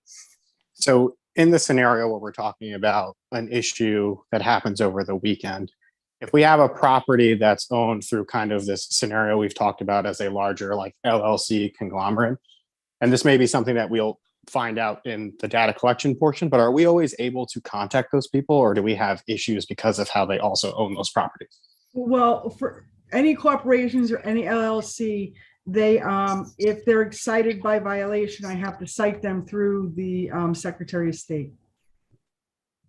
Gotcha. Do you mind just explaining that process then, and maybe why that's different than a regular individual? Well, it's just the way the law is. You know, I'm not an attorney, so I can't really explain it. All I know is that, you know, if you had a violation on your property, I could cite you and I can personally serve you. Okay. Yep.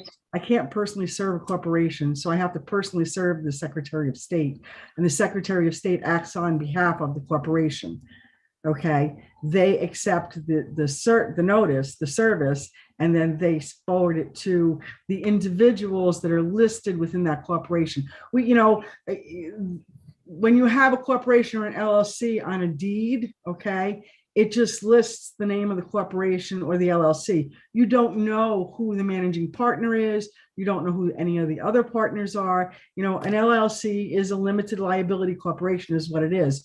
So Stacey, can I interrupt you for 1 second? Because I just registered with the county, and under the LLC, I registered as an LLC, and it requires you to list all the members of the LLC under the county. It actually just passed in New York that private LLCs are no longer legally able to purchase residential properties, and they do have to declare who owns the residence as of 2021. No, so And our new residential our new property registration will ask you to, if you're an out of state, or if you're living in the city and you're renting something short term, you will have to have a local property manager.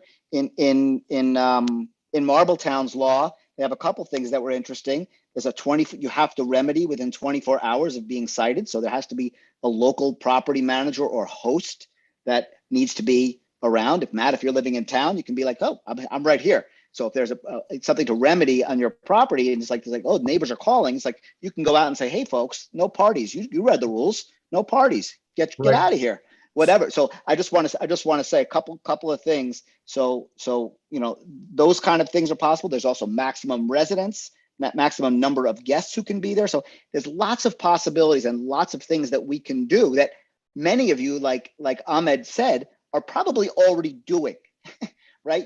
Because you're the class of the field, right? So you're out there and you're being really careful about, because you live in this community also, to say, hey, I want to be a good neighbor. And I want, if I am renting this out to folks who are coming in short term, I want to make sure that I'm not sacrificing, the quality of the neighborhood that house is in. And I have to face those neighbors at the grocery store and say, so all of those things, but we have a lot at our disposal to clarify what it is. And, I just want to say, like, there's a possibility that we'll have a special use permitting process so that you can present your property. You can say, this is how I intend to use it. This is how I intend to rent it. You can receive a special use permit. Neighbors can have a chance to come in and say, it's been great having Matt own that property. Never had a problem, no problem at all. And you can be granted a permit that renews as long as there are no new violations. So there's lots of possibilities that don't necessarily bring a tremendous amount of onerous regulation to the process. The other thing is, just to Annalie's point and Ahmed's point, is like, what I don't want to happen in this community, and what I think a lot of residents don't want to happen, is because of the market economics of the relative financial value of properties being owned by short-term rental owners, it's doesn't take long before a place like New Paltz becomes a tourist transient community, and that the folks who are living here are few and far between, and that you're no longer living in a community, you're living in a vacation residence. I don't want it to be that way. No matter how much money anybody makes doing that, I don't want that. And I think there are a lot of residents who are like, what's happening to the community when that happens? And it's not necessarily that it's happened yet, but we certainly don't want to have to react when it's like, oh, 80% of our community may be owned by, be short-term rented out, because it's the only way to survive here.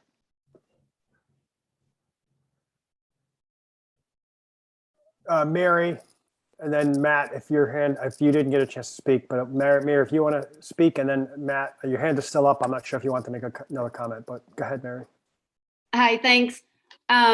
Thanks for giving us the chance to talk. I want to kind of echo the sentiment. I can't remember who it was. Was it, I think it was Adele, who was saying that she felt that the registration process with Chapter 110 was a good idea. And, I do too. And I think that would be sufficient to address pretty much everything I've heard discussed so far. I think that if you go ahead and you do that registration, you're going to get a lot of data. You're going to get the health and safety that you're concerned about. And anything beyond that, we can see what comes up as time goes by. I was surprised to hear 200 rentals. I would have thought more. I don't think that's a big deal. Doesn't sound like a big number to me. And, once again, I keep hearing local people coming up and saying that they care about this issue. I love Airbnbs and renting and being able to stay in a beautiful place in the summer. We've rented our place to afford to rent other places. It's a sharing community thing. It's a groovy thing. It's a New Paltz thing. I mean, I don't really know why we're getting so bent out of shape over this, honestly. I think it's a lot about local people with pride in what they've done with their home, or even a home that they purchased for this reason, taking care of it, putting out cards for the farms they love. I mean, let's face it, like, I love to go to the mud puddle, right? But when they're really slammed, I'm like, these are the people who are really paying the bills here for Michelle and James, like I spend a lot of money there, but this is how they make their year, when the fall comes and everybody comes into our community. We've just had a whole bunch of happy customers leave, and kind of like Ahmed said, it's kind of sweet, the brand of tourism we offer, like farms and getting out with your family, and it's sweet. I'm all for local people, local farms, keeping the money small, keeping the money in the pockets of individuals. I don't know if you as a town board have seen pressure from our local hotels. I mean, if Mohonk is crumbling and they're about to go bankrupt because of Airbnbs, okay, maybe we should do something. But, I tend to support the little guy. And I do know local people who I grew up with, who went to New Paltz High School, multiple classmates who make a living either repairing Airbnbs. My sister-in-law cleans Airbnbs in New Paltz, and she makes money cleaning them. This is a small community, and Airbnb is actually a really good thing for our community. Let's do the 110. Let's see what we have on our hands and deal with an issue if we have it. We don't have the Woodstock problem. Thank God we don't have their issues. And are we going to get there? I don't know, but, one more point about neighbors. This is New Paltz. Like, we have a college. We're a college town. Where we live in the village, there were no apartments across the street when we bought our home. We thought we were living near in the woods. Well, you know what? A college rental was built there. And I could have hemmed and hawed about it, but why bother? There are neighbors. That's where you're going to see the 30 college kids on the weekend, not at the Airbnbs, okay? And we deal with them. They're our neighbors. Yeah, they're college kids. And they're not the same every semester. They come and they go, and just save yourselves the trouble on the municipal end of having to deal with this, with kind of some of the things you're proposing could be extremely difficult to deal with. And if you walk around the village, you can see there are already violations left and right that aren't being dealt with, that are already on the books. So, there's a Jeep 2 houses down that has no license plates, unregistered, and it's been within a foot of the roadway for about the last 5 years. Okay. So we have already issues that we need to deal with. And I think New Paltz is groovy. I think this is a groovy place. And I really think Airbnb is a cool thing. So I think we should get them safe and registered, and let's see where we go from there. That's my opinion. All right, thanks a lot. Matt? Yeah, just in regard to Dan's question to Stacy and her citing an LLC having to go through the Secretary of State. I mean, it's almost an idea for the 110 law to amend that somehow so that you can, it's the same, you're presenting the same challenge to her now. If someone doesn't register for the registration law, you're going to have to cite them through the state. It's essentially the same thing. The registration law requires somebody local that can receive service. Okay, so we could, I mean, if, so I was putting in comparison to an Airbnb law, it could be addressed the same way if there was the same law, right? If it was written that way, yes. Right. And, I know that Gardner is doing almost, I don't want to, you have this 110 law, and I'm obviously trying to avoid a more restrictive Airbnb law. I can't be any more transparent about that, but Gardner's doing a brochure that's required for short-term rentals for regulations as far as fire plans, egress plans. There's little things that you could put in the 110 law under the short-term rental clause that requires something that addresses safety and accountability versus going to a law. You know what this is? I'm not sure I understand that you are talking about a law. Well, the 110 law, and you're covering short-term rentals, right? And you're only for registration. Only for registration. No, there's no other regulations for short-term rentals other than they simply must be registered and inspected, like any other rental in the town. Not that doesn't right rental. And that doesn't mean, Matt, that we might not have a short-term rental law that says, oh, you need to post, a sign saying fire exit here if you're a short-term rental and it's a transient, renter coming in. So those may be part of any additional law that would cover short-term rentals to make sure that we increase safety for folks who are just arriving day one and may not be meeting you and getting a full house tour or something like that, but are like, okay, what do they face when they come in, and are they safe? And is the property safe and so that's what the 110 law though, correct? No. So is the 110 law going to be there's going to be a physical inspection of the property? Yes. Okay, so I mean, if there's going to be a physical inspection of the property, what are you looking at? If it's a single family residence, I'm looking at it as a single family residence under the property maintenance code of the state of New York. Okay.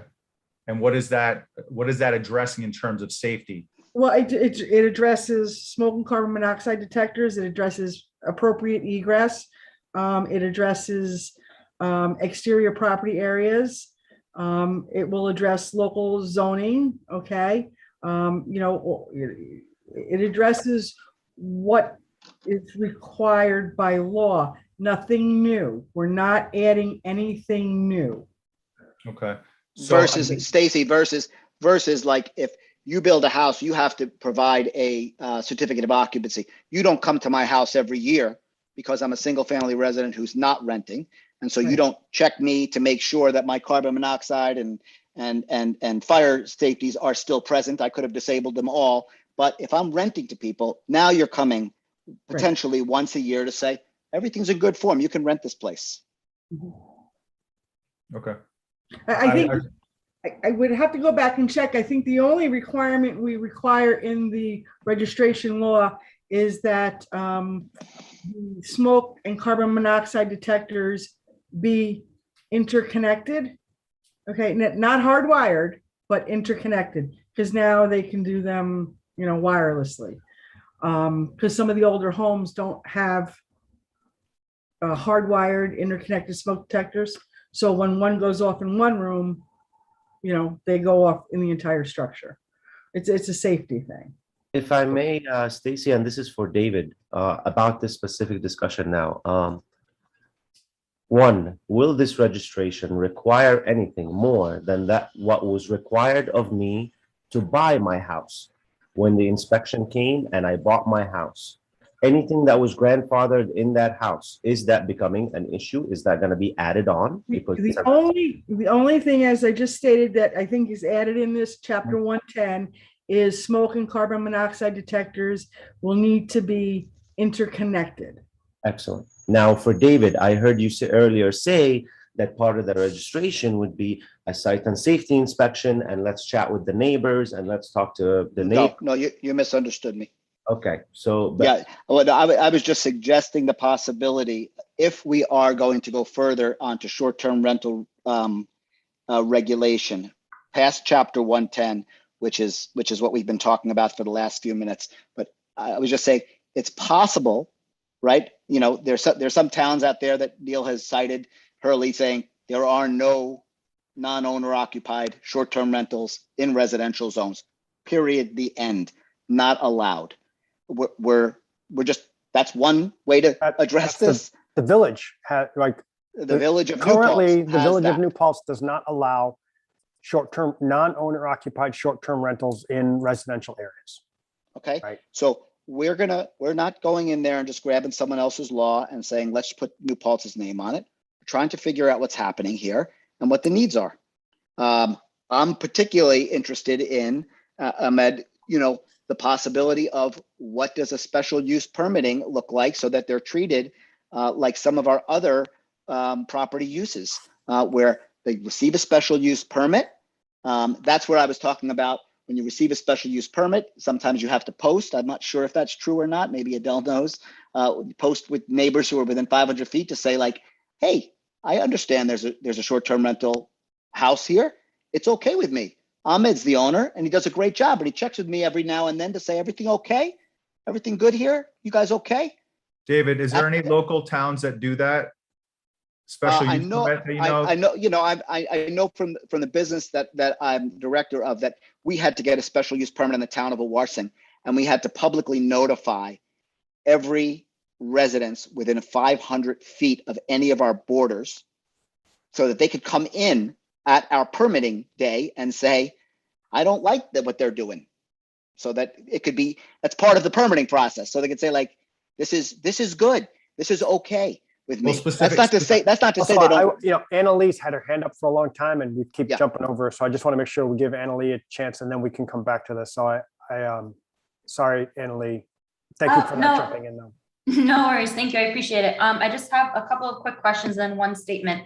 Can someone just clarify for me, the November 4th meeting, the 110 rule, is this actually including short-term rentals for registration, or is this just a discussion that completely has nothing to do with the November 4th vote? It includes registration for short-term rentals. Please check the law.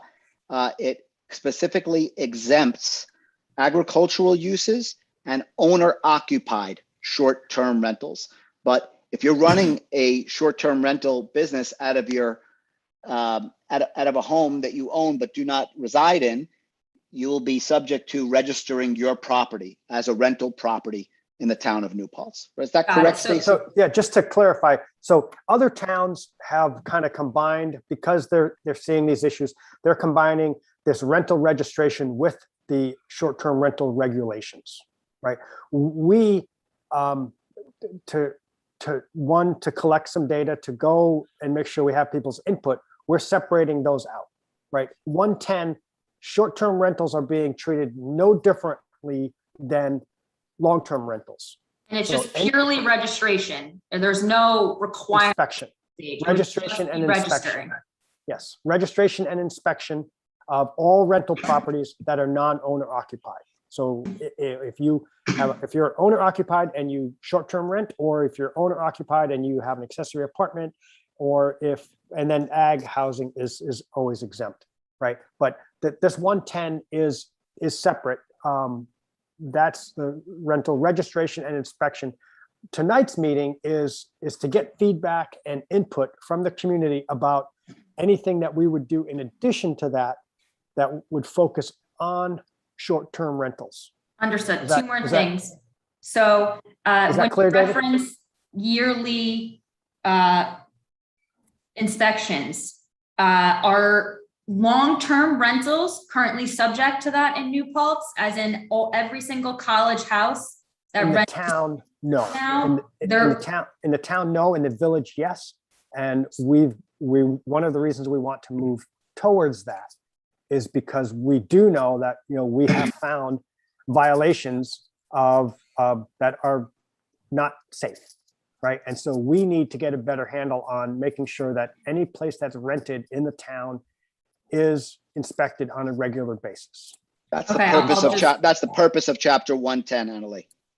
So okay, so I'll just because I was about to say, if you're going to try and say that we have to be inspected yearly, but you're not going to go with the long-term rentals yearly, that's a whole other realm that Being doors that I treated wanna exactly the same, right? And then if- my final comment is that if you do go this route, which I very much hope you don't, like Matt and everybody else, I less oversight is better for me, and definitely trying to put this off. But if you do choose to go this route of you're required to have an inspection and you're required to do all these things, I'm very against special permit, but you know, whatever it is, what it is. I will suggest to you that if these laws do go into place, you take into consideration a timing perspective, and you don't tell people that you're not allowed to rent until you receive X. Because I know, like, just for closing my house, I had to get a building inspector there to give me a permit for the electricity for my spa, which wasn't even required for closing, but they wanted it. And my closing was pushed out over a month and a half just because the snow and the building inspector couldn't get there, and yada, yada, yada. So if you're going to require people achieve or receive a paper and not be able to rent until they do that, if you put me out of making money for 1 month, I have to sell my house. I can't make my mortgage. So I will just respectfully ask you that if you put these things into place, you continue to allow people to operate, because it's not going to be our fault if you, the town, now want a piece of paper, but you just simply don't have the staff to do it immediately. If you can't, I can wait a week. I can't wait a month. I really won't be able to pay my mortgage. So that's just something that I hope that you take into consideration should you move forward with this, as people who, you know, really can't sit around and not make money until the town has time to get to their house. Stacy, have you given that any thought about how we enforce Chapter 110 to get started? I know there's two sections, one for new folks who are going to be trying to rent something versus existing. They're both covered. Do you have any thoughts about how that goes down? Well, I mean, I think it was left so that we have the ability to, if we can't, you know, if you got to register within 10 days or whatever, or we have to do an inspection within 10 days, I believe we worded it so that if we can't, it's still okay. Okay, so, you know, the intent is not to put anybody out of business. The intent is, as always, to gain compliance. Stacey, when you say we worded it, I just want to reiterate, we keep asking for any type of literature on these laws, and it's on the website. It's on the website. It's been on the website. Town of New Paltz website, Chapter 110 proposed law. David, I'm sorry. You just, I correct me if I'm wrong. In the beginning of this meeting, Matt asked as well too for a proposal, and you said there wasn't one yet. There's no proposal on short-term rental regulation. We're talking about two things today. One is Chapter 110, which is the registration and permitting of all rental properties in the town of New Paltz and inspection. That's Chapter 110. There's a proposed law that was proposed last Thursday. Public hearing, it's posted on the website, Chapter 110. It covers short-term rentals being registered, a registration statement being submitted, and then potentially inspected by the building department and said, you now have a permit to operate your rental. That's Chapter 110, separate from any short-term rental regulation, like you may not operate a short-term rental in a residential district. We're not addressing those permitted. So the permits had no requirements at this stage other than you have a house and you're going to get a permit. There's no health and safety. That's correct. It doesn't tell you what you can and can't do. It doesn't say you can't have 40 people there, which you can right now. There's no regulation on short-term rentals now. No requirements, just being registered. That is the proposed law that is currently proposed. And 110 is registration and inspection. And like Stacy said, that inspection is for current New York health and safety rules, plus your smoke and fire detectors need to be interconnected. And local zoning compliance. And that would be completed within 10 days. Otherwise, No. What the law says is that a property maintenance inspection will be scheduled within 5 business days of approval of the statement, which we have 14 days to approve. So So I could technically be out for 20 days of. No, Annalee, please. that's not what it says. You need to just read the law, and if you have any questions, contact me, and then I can clarify it for you. And just to say what Stacy said, we're not looking to be like, oh, we're passing this law and then you're going to get a violation in 10 days. We're looking to help everyone who is in the rental business get in compliance with, making sure you have that your property you're renting is safe, and you're meeting local and state zoning health safety and health standards. That's all we're doing with Chapter 110. We're just getting to that. Is this going to? Understood. My final question is, are you all going to make public the data that you compile from this registration? Whether it's how many student houses are available, whether it's how many short-term rentals, whether it's, are you going to make all this data public, or is that all going to be kept for the town? Not clear. We will have the rental registration made publicly available. And as a tenant, you'll be able, and I've done this in the village, right? I live in the village. I will often go and look it up and be like, is this, I know students are living in this apartment or in the house next to me. I'm like, is this place registered? Right. And so this will all, like, the house, the rental, the registration will be publicly available, and people will be able to see, oh, it was inspected. And this is also a way of saying, like, when, you're looking for an apartment, you can say, wow, this place passed inspection. That's good. I know that, right? So yes, it's going to be available. I hadn't really thought about, breaking it down, whether it's a long-term rental or a short-term rental, but if we're allowed to release that information, I have no problem with making things available. Knowledge is power. So okay. I don't see why not. I think Liz E hasn't spoken yet and has a hand up. Hi, thanks for letting me speak. I also wanted to say thank you to everyone for having this workshop. I think it's really great. I've been anticipating information on all of this, and I'm really relieved to hear that ban on Airbnbs isn't being considered, because just kind of echoing what a lot of other people have been saying, it's really important for a lot of local people, myself included, our economic viability on some of the properties that we've already purchased. It's really, really important for us. And it would be quite a hard hit for a lot of local people to come out with something that just was like an all-out ban. So I'm all for health and safety. And so inspections and the registry, I'm totally comfortable with that. I have no issue whatsoever. And I just wanted to say thank you for the workshop. Thanks for listening to all of us. And also thank you for not banning Airbnbs.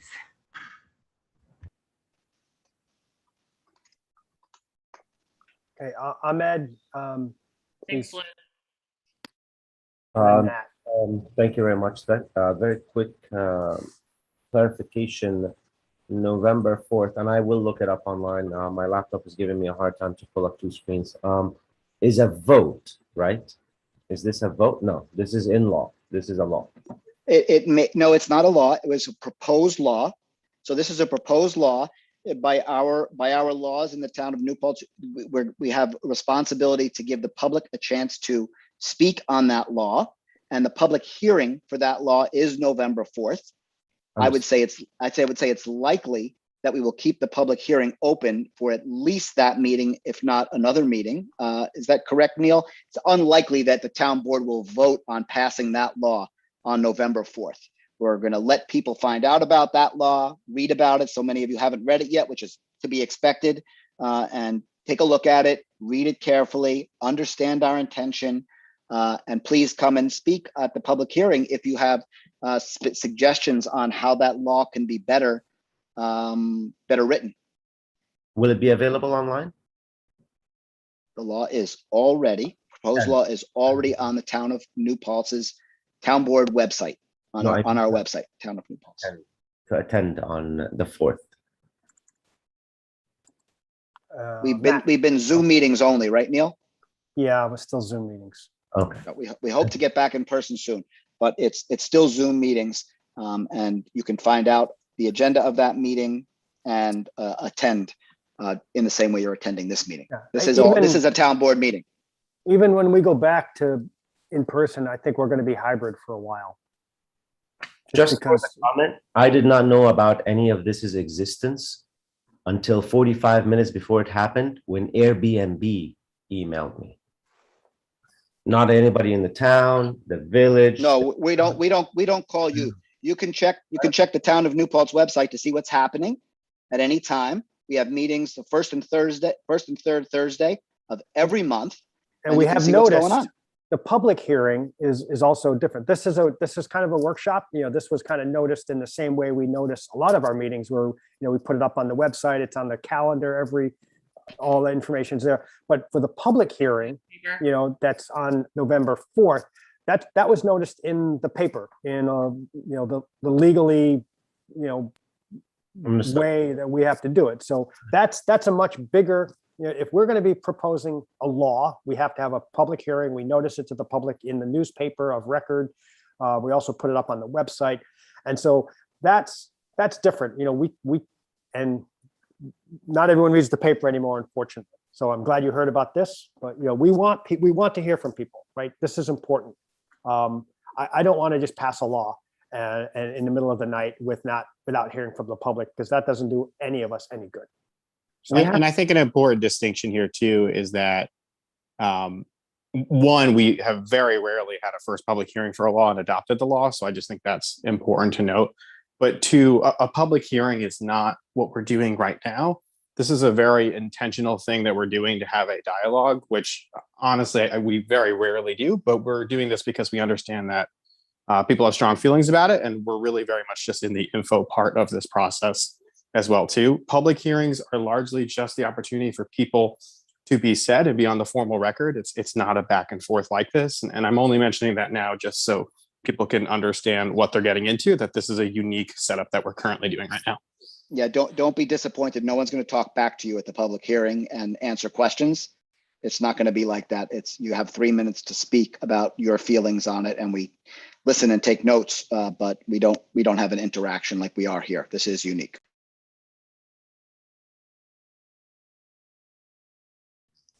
Thank you very much for having it. I really do appreciate it. One more question. So beyond chapter 10, what action or what meetings, workshops do we expect related to STR specifically to happen before that registration is in place, if and when that comes to pass? I would expect not much more than this, and continued, working. The town board members may be working on what a proposed law might look like. And we might begin to start, what Matt was saying is like, well, you guys already have a draft law. It's like, no, we might begin to draft thoughts about what New Paltz's short-term rental registration, short-term rental law might look like. I think we're going to go a little slower on that, as we want to be careful about making sure it fits our community's need, not just, a fear or anything else. Appreciate that.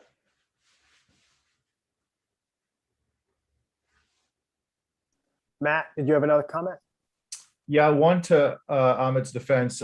Airbnb sent out this email today, and it was alarming. Basically, with links to the Hudson Valley News articles, basically saying that, the town was going to pass laws tonight to ban Airbnb. It's probably a form letter that they sent out that they do to all communities considering, action against Airbnbs. And Ahmed, if you have a house in New Paltz, you have to read the town website daily to see if there's updates and educate yourself in the process, because it'll make it a lot easier on you. You just have to be involved. to know what's going on. So that's, I think you're going to get a lot of responses from people who have Airbnbs, because I can forward you the email. It basically says they're going to, ban the Airbnb. I've already gotten it. It's already been forwarded to me. it's a little alarming, if you're just getting something and you're not involved in politics, or you're not aware. The other thing is, you started this out by saying that, the concern with health and safety and citing an example of someone dying in a fire. Why not? And that would be something that would be addressed in the short-term rental. Why not add it to part of the registration law? You're already making the people comply with, fire code or certain building code. Why not, address this here and now, and you almost have this safety measure in place at the same time before any short-term rental law, if possible, where there's a fire egress plan. There's some type of posted, note of the owner. This is a short-term rental. Why not just have that notification at every rental? You're going to be at that house anyways and checking those things. How is that going to hurt? It's not going to hurt, Matt. It's just you go down that rabbit hole and then you can't get out, because then we're talking about, but if we're going to address what the signage looks like on a short-term rental for egress, are we also addressing how many parking spots they have? Are we already addressing? It's kind of like it gets really complicated. Yeah, I was looking at a bigger safety picture. I figured fire was a lot bigger than, that's a bigger concern than parking. And it's something that's in there. Fire code is the biggest thing. So why not, add an egress plan in there as well? I think it's like one of those, it takes out one of those concerns from the short-term rental argument, Matt, and it's beneficial. Matt, until town until or if the town regulates short-term rentals pursuant to the Department of State, a short-term rental is still classified as a single-family dwelling. Single-family dwellings are not required to have signage for egress purposes.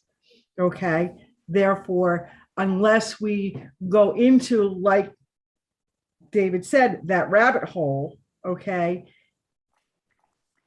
it'll take us down a rabbit hole that we're not ready to go into. We're not ready to regulate short-term rentals. Okay, so if the town board moves to, let's say, special use permits, like we do for bed and breakfasts, like we do for accessory apartments, then, that may be a condition pursuant to the planning board in that type of approval. Like with bed and breakfasts, they're required to have ladders out of second-story windows. So, that will get addressed when and if we actually address short-term rentals. But right now, they're single-family dwellings. Okay. Well, okay. You're always welcome to put one up, and I'm sure that I would probably recommend it. Set the standard, Matt. Set the standard right out from the gate. Mary, yeah, I'm sure you do. So, Mary's got her hand up and she wants to speak. I just want to, let's wrap it up in the next 15 minutes. We've been on since 6:30. Let's give another 15 minutes. After Mary speaks, I'd like to have another word about, I know Stacy told me not to talk about this, but I'm going to talk about it anyway, about affordability in our community. And really, because Mary said this, it's like, let's look out for the little guy. And I wonder how little we're willing to go in looking out for the little guy. But let's hear from Mary first. All right. Now I have to hang on for that little guy conversation. I was going to just ask the question. So for chapter 110, we're going to be distinguishing between owner occupied and non-owner occupied. How are you going to do that? I think, Stacy, it's by the definition of owner occupied short-term rental, which is 75% of the days. It's wait, but you said you were going to distinguish between owner occupied and non-owner occupied rentals. Full stop. Not short-term rentals. No, short-term rentals have to be registered. Right. But I'm just saying now. So how do we determine if it's owner occupied, right? And I think we had some discussions and about I'm this. talking even concerning a long-term rental. Long-term rentals, yes. I want to know because right now, short-term rentals are not regulated. That's my understanding. So for 110, you're going I to. believe we went with 9 calendar months. Okay, because I think we were talking about providing documentation, so like maybe the STAR exemption, or like it's your legally declared residence. That's your owner. That means it's your owner occupied, right? So, and what does what do you do to declare something as your legal residence? Is that right? By your federal, state, it says here, individuals, federal and state tax returns or New York Star exemption status. So what address I filed my tax? So either you can provide a copy of your filed federal tax returns or state tax returns, or you can provide proof of New York State Star exemption. So if somebody if someone lives in New York City and rents in New York City, could they claim their Star exemption on their home that they own in New Paltz, correct? If they have that deemed as their primary residence and are eligible So for I'm just pointing out a situation in which perhaps your owner occupied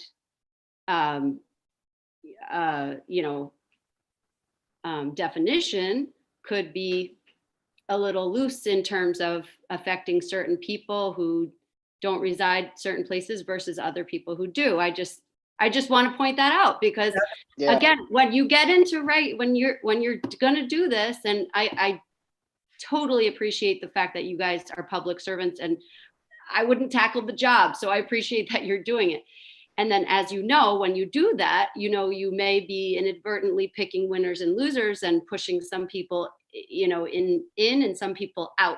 I just want to point that out. We're not pushing anybody out. We're requiring registration for non-owner occupied. Okay, we're not pushing anybody out. This local law for registrations doesn't push anybody out. It just requires registration. But you understand that somebody may not live in that residence that they have a Star exemption for. You understand that, right? That they then they're lying to the state of New York, and they have other problems. There's hundreds of ways to break the law. Yeah, Mary. Right. I know. Hundreds of ways to break the law. So you can't stop people from trying to break the law. That they'll try to do by themselves. We just do the best we can to make fair laws that apply evenly and fairly to people. I'm just wondering. That's what I'm wondering. We're just asking them to declare, if they want to be exempt from the registration and they just say, this is where I live, and you provide the documentation through your federal and state tax returns and your Star exemption, or if you say, well, I'd rather have my other residence be my primary residence, but that means I need to register and get it inspected. It's not that onerous. It's like you're still allowed to rent it out. You just have to get it registered and inspected. That's the only thing. We're not kicking anyone out. It's just that you're held to a different level if that's not your primary residence. Right. That's the only thing, because that's fair. That's fair, right? The primary residence. That's fair. Where you filed your taxes or where you have Star exemption, correct? Yeah, and that means you don't have to register or inspect it or anything, because that's your primary home. We don't want to start going into every single person's home and saying, you need to register and inspect and everything, because we don't have the resources for that. But the places where there's lots of turnover with new renters every year, or short, we need to have a little more scrutiny on them to make sure that they're safe. That's all we're trying to do with 110. So number 2, and I'm done, Neil, thank you very much. And I'm within your 5 minutes, or I make it 30 seconds. Number 2, you said also a time frame, or if this residence is not a short-term rental because it is a Star exempt or primary residence tax return, there is no time limit. Because I know my neighbors who are retired, beautiful, lovely couple, retired dentists, they spend 7 months in Florida.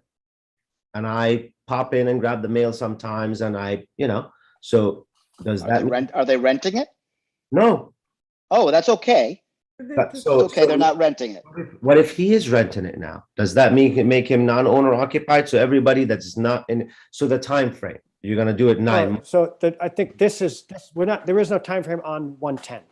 Okay, I misunderstood. And so like the 110 is just, if it's not your primary residence, right? And you rent it out in any way, we need to inspect it once a year. And you need to register it, and that's it. And like, it's just, but if it's your primary residence, we don't want to step on your toes, right? And you can do whatever you want in your own house. That this is where I live. This is where I pay my I pay my federal state taxes, and I have a star exemption. You can do whatever you want. Like, you're filtering out the LLCs of the world, which I heard earlier that in 2001, I don't remember who it was. I believe it was Annalee said that laws. 2021, this year. So basically, by this, you would get registrations for everyone that's kind of not owner occupied, didn't file their taxes that way, didn't do STAR. That includes anyone that has 3 properties or more, or an LLC. I mean, my intent is never to kind of like focus on LLCs versus everyone else. I've always looked at it as if this is your own place that you live there and you declare this as your residence, you're exempt. We're trying not to be overly burdensome on people who, like, it's your house. You have more freedom to do with your house. That's where your primary residence is, because you kind of live there, right? But if you don't live there and you're renting it out, more than that, then we need to make sure that the people who are renting it out, that it gets looked at least once a year. That's all we're trying to do. But we're trying to make sure that we don't want to, just say, like, if you live in an apartment, if you live in a house and you rent out, a room in your house, right? I've known people that have done this. They're retired, they take in tenants and they still live in the house. We don't want to like kind of step on their toes, right? That's very different than someone who's, they own the house, but they never visit it and it's just like rented out regularly. That's my perspective on this. And I'm probably talking too much. I apologize.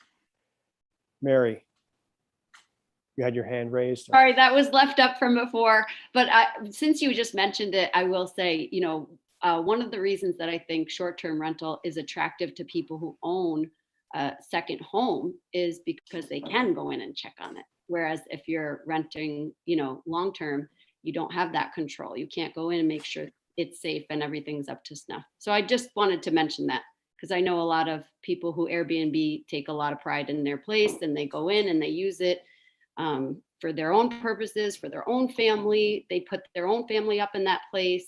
And I've just noticed people do a really good job, take good care of their places. I mean, I agree with Ahmed, like there is no harsher inspection than like reviews by renters. Right. I mean, if you didn't empty the trash and they show up, like you're in trouble. Right. I think they are like they're held to a much higher standard that we could never hold you to. And so we're not trying to lump everyone into the same pot here. I do want to say something about housing affordability and the scarcity of long-term rentals in our community. The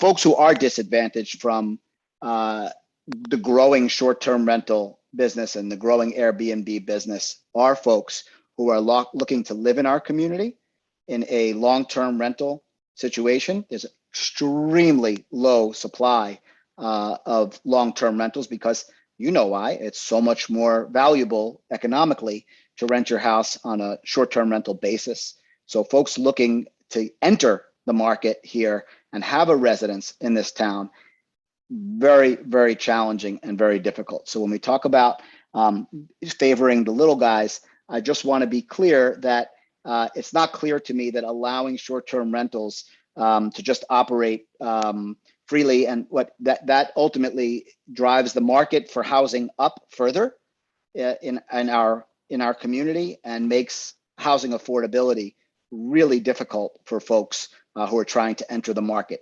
That's not to say that we don't need to address affordable housing in other ways. We do, but this is one of the things that does not support affordable housing in our community.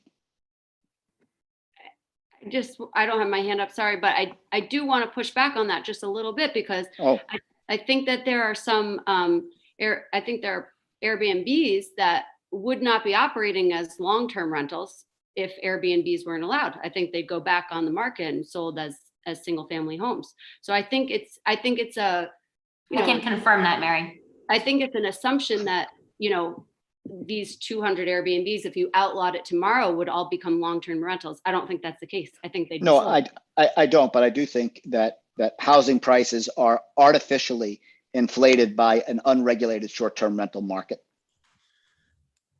And low interest rates and high taxes. There's a lot of reasons that affordability is a problem here. I think, out of these 200, some odd rentals, our house is probably on there. We haven't rented it in 3 years. We're actually probably talking about 50 houses that are active short-term rentals. So I don't buy that. And without data to back it up, it's not even worth talking about. David, I'll just mention to you, there are let's respect the people's hands who are up. I was gonna say there are data and research firms who can provide this information to you if you want it. It is out there.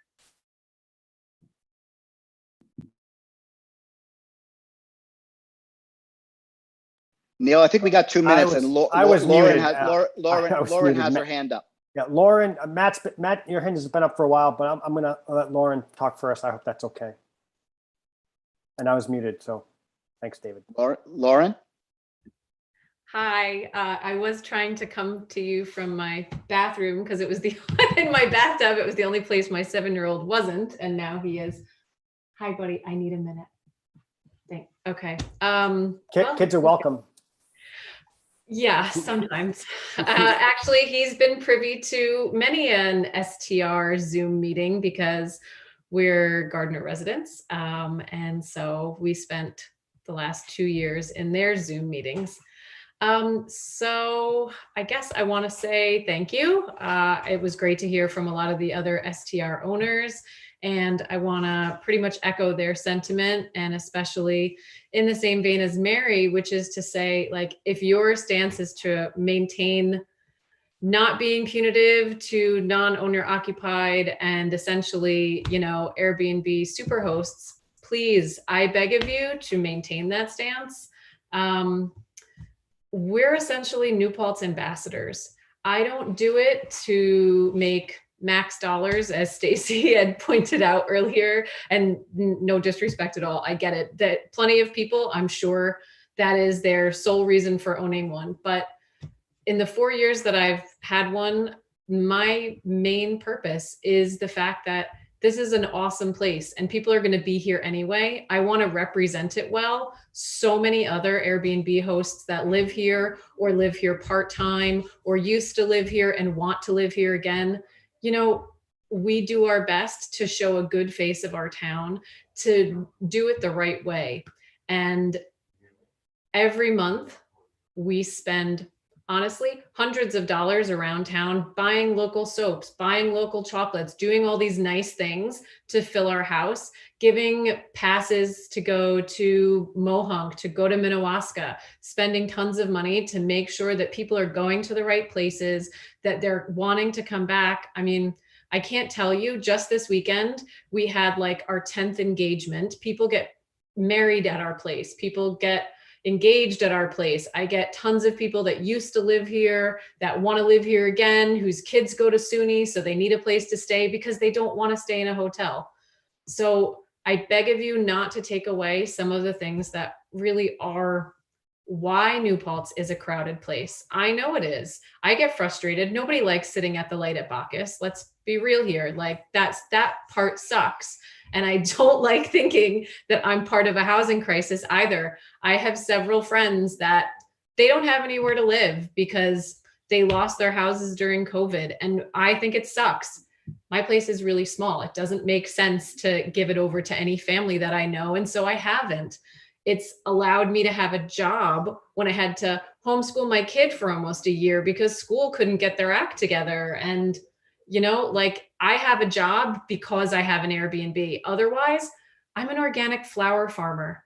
I know my flowers are not paying my mortgage on my garden or house, but my Airbnb pays for at least that house. And maybe someday, you know, someday maybe that can be my kid's house or something like that. But, or maybe a long-term rental one day if we find the right people that belong there.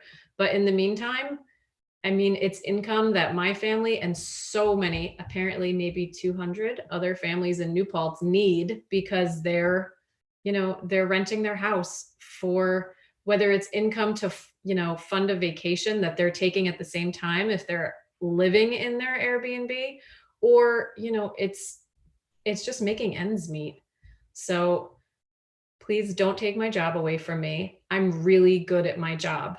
20 years ago, I was an ice cream scooper and smoothie maker in the village, and people would come in and they'd be like, oh, where should I go today? And I would tell them which trail to take, what restaurant to have dinner at, you know, don't park over there, park over here, because we're all like that. We love this town. I don't tell them all the secret spots. There's all the things that we want to keep just to ourselves. And we know that that's true. But for the most part, people that you meet on the street here in New Paltz are going to be awesome to visitors because we want to live in an awesome place and we want to visit awesome places. We don't want to have a reputation for being snobs or for being so inclusive that we don't allow tourism. Tourism is what keeps us going here. And if during COVID, we didn't have the Airbnbs and we didn't have all of these houses being rented by people from out of town, every business here would have died. Frankly, like that's how I feel. But thank you. I don't know. I guess that's really all I want to say, which probably wasn't anything new, but add me to the list that I am willing to be, you know, agreeable and to comply with what you're asking for the good of the town and for the safety of people, but don't regulate us so much that you ruin a really good thing. Thanks. Thank you. Matt, go ahead, please. And then well, we want to make sure everyone has a chance to talk. I'll be really quick. I'll be really quick. I mean, this is a highly stressful topic for me, and I think I kept my composure for the most part, but I do appreciate it, this format. I know that in a town hall, any other format, we'd have 3 minutes under pressure, and I wouldn't be able to get my thoughts together. So I do appreciate this. I was under the impression that a draft was going to be introduced, you know, soon. So I'm glad that, you know, we're taking a step back and hopefully getting some data first. And I think it's also fair to note that, you know, these things are publicized. People find out in different ways, but I think it's fair to note that there wasn't, I don't know if 20 some people is a lot of participation, but there was nobody here screaming against Airbnb. So I think that's important to take away from here as well. And I understand the affordable housing issue. I know there's a crisis, but I just don't truly believe it's going to be solved by, you know, regulating non-owner occupied Airbnbs. And if we get to that point where we need to, again, you know, my position is protecting my investment as well, is that, you know, not to come after the little guy. I may be an LLC, but I'm still a little guy. And that's really, I'm going to be repeating that a lot, but either way, I appreciate this format. It was good dialogue, and I look forward to more of it. All right. Any other comments? I think we've heard from many people, some people maybe not, but I want to make sure everyone has a chance. And also, I don't want to cut anyone off if people want to keep having discussions. You know, I'm happy to continue having these discussions with anyone, anytime. Go to the Mud Puddle, get a cup of coffee when they open back up again, or whatever, you know. Maybe I'll even go out and get a beer sometime. But I'm happy to keep talking about this. That's where we can make the policies over beer. Yeah, they might not be that good. I'm all for it. I'm buying. They might not make sense. People are like, what? But yeah, I'm. You know, I appreciate everyone coming out. I understand this is stressful because we are, you know, talking about people's livelihoods, And we do not want this to be stressful, but it is, just because we're talking about it. And so I recognize that. And I appreciate everyone behaving in a really, like, we're trying to work together on this. That's the goal. So, you know, I'm sorry if it's stressful, but we want to work together on this. I just want to thank you all. Thank everyone for coming out and stating their views and opinions and concerns. Very, very helpful for us to kind of gather where our community is on this. Thanks for the opportunity. Thanks for letting. everybody. Thank you. All right. Well, thank you, everyone. We'll keep talking about this. And take a look at 110 and please come to the public hearing. If you talk to other Airbnb owners, it's complicated because we're talking about two things at the same time. And I'm sure if you come to the meeting on the 4th, you're going to hear us say the same exact thing many, many times over and over again, that like these are separate. So, but Neil, just one thing, if I'm sure this conversation is going to continue, and I part of me doesn't like the whole Zoom concept because I feel like it's easy for people to hide and behind keyboards and whatnot, but I that was just not doing it before, and now that I do it, I kind of like it. But maybe I like this idea of a workshop, but maybe next time set up rules for the workshop, so we're not going back and forth so much, because this was constructive, but I think if we just have rules for the workshop itself, it'll be a lot more constructive. Yeah, I mean, we've never done a workshop. I've been on the board for 6 years now. We've never done this before. Yeah, no, I think it's great. We're doing it because we know this is so stressful for people to even talk about this. So we want to make sure we don't normally go back and forth, because there's also like a differential in power, especially when you're in the room, right? When we're behind the table and you're sitting and addressing us. So we're all more kind of equal on Zoom, which is somewhat nice, but we don't normally go back and forth. But if you have any thoughts about how we could make this better, I'm all for it. If anyone does. I think Albie only gets to speak twice. Mary, you can't smile the whole time then. But I'm any way that we can make this better, I'm happy to. I can try to put some ground rules together, send them to me. But hopefully we can even meet. Maybe we can meet up at the Field of Dreams. We have like certain rules about we have to make sure it's openly accessible to everyone. But I'm happy to keep working on this. Thank you. Thank you, everyone. And motion to adjourn the meeting. Second. All in favor? Aye. All right. Good night, everyone.